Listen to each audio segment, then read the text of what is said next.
लग्नानंतर होईलच प्रेम मालिकेच्या आजच्या भागामध्ये पार्थ हा ट्रेनिंगवरून घरी आलेला असतो. खूप दिवसांनंतर पार्थ आणि काव्य भेटत असतात.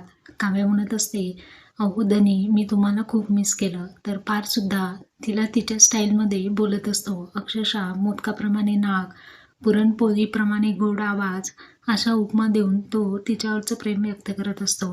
आता पार्थने होणाऱ्या बाळासाठी मी प्लस डॅड असा शर्ट बनवून आणलेला असतो.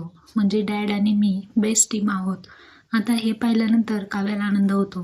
परंतु बाळ जन्मण्याच्या आधी हे सर्व आणणं अशुभ असतं असं त्यांचं म्हणणं असतं. इकडे विक्रम घरी आल्यानंतर समजतं की रम्याचं लग्न झालंय. तर घरातले सगळे विक्रम यांना घेऊन एक छान असा प्लॅन बनवतात. रम्या आणि विजय यांना तोंडावरती पाडण्याचा खराखुरा प्लॅन आखतात आणि यांचं दुसऱ्या दिवशी लग्न लावून देणार असतात. तर तेव्हाच घरातल्या सर्वांना आता समजणार आहे